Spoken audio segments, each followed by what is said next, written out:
The Oval Portrait by Edgar Allan Poe.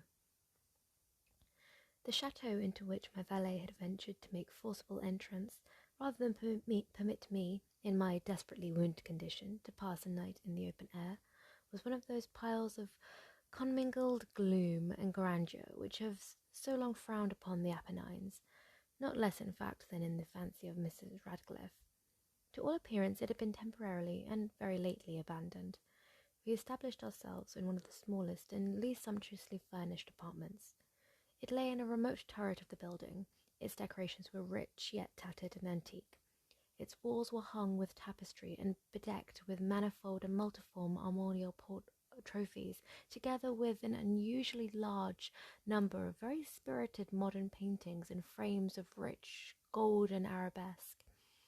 In these paintings, which depended from the walls not only in their main surfaces, but in very many nooks which the bizarre architecture of the chateau rendered unnecessary, in these paintings my incipient delirium, perhaps, had caused me to take deep interest, so that I bade Pedro to close the heavy shutters of the room, since it was already night, to light the tongues of a tall candelabrum which stood at the head of my bed, and to throw far open the fringed curtains of black velvet which enveloped the bed itself. I wished all this done so that I might resign myself, if not to sleep, at least alternately to the contemplation of these pictures, and the perusal of a small volume which had been found upon the pillow, and which purported to criticise and describe them. Long I read, and devotedly I gazed. Rapidly and gloriously the hours flew by, and the deep midnight came. The position of the candelabrum displeased me, and, reaching my hand with difficulty, rather than disturb my slumbering valet, I placed it so as to throw its rays more fully upon the book. But the action produced an effect altogether unanticipated.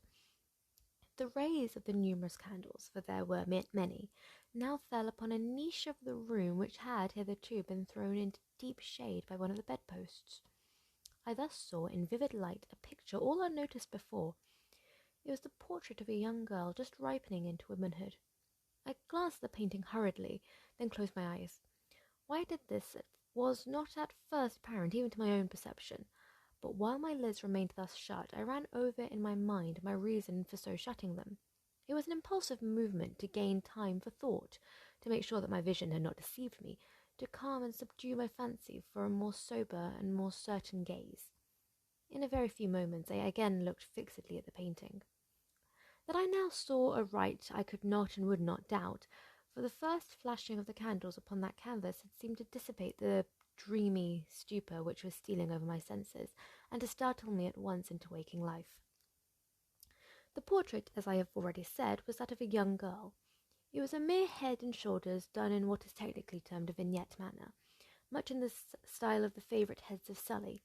The arms, the bosom, and even the ends of the radiant hair melted imperceptibly into the vague yet deep shadow which formed the background of the whole. The frame was oval, richly gilded and filigreed and moresque. As a thing of art, nothing could be more admirable than the painting itself, but it could have neither been the execution of the work nor the immortal beauty of the countenance which had so subtly and so vehemently moved me. Least of all could it have been that my fancy, shaken from its half-slumber, had mistaken the head for that of a living person. I saw at once that the peculiarities of the design, of the vignetting, and of the frame must have instantly dispelled such idea, must have prevented even its momentary entertainment. Thinking earnestly upon these points, I remained for an hour, perhaps, half sitting, half reclining, with my vision riveted upon the portrait. At length, satisfied with the true secret of its effect, I fell back within the bed. I had found the spell of the picture in an absolute lifelikeness of expression, which, at first startling, finally confounded, subdued, and appalled me. With great and reverent awe, I replaced the candelabrum in its former position. The cause of my deep agitation being thus shut from view, I sought eagerly the volume which discussed the paintings and their histories.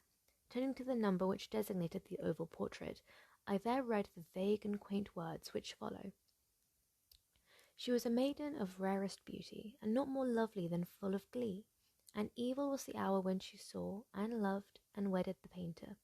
He, passionate, studious, austere, and already having a bride in his art, She, a maiden of rarest beauty, and not more lovely than full of glee, all alight and smiles, and frolicsome as the young fawn, loving and cherishing all things, hating only the art which was her rival, dreading only the palette and brushes and other untoward instruments which deprived her of the countenance of her lover.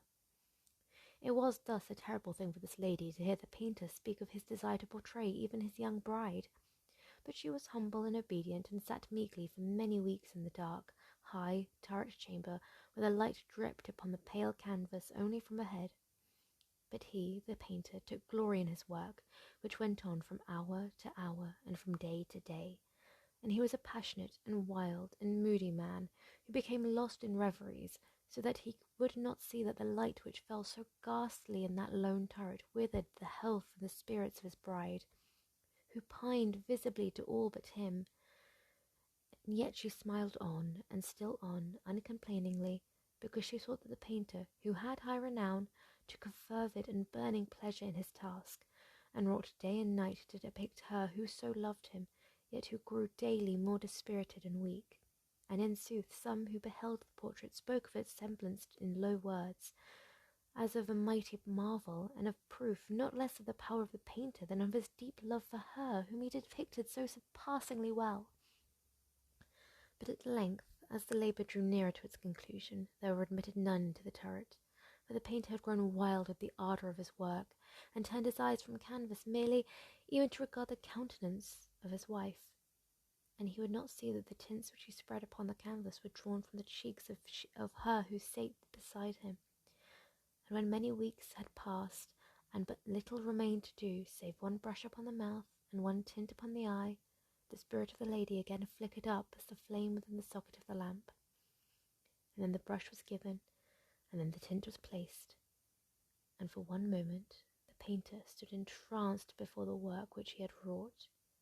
But in the next, while he yet gazed, he grew tremulous, and very pallid, and aghast, and crying with a loud voice, "This is indeed life itself," turned suddenly to regard his beloved.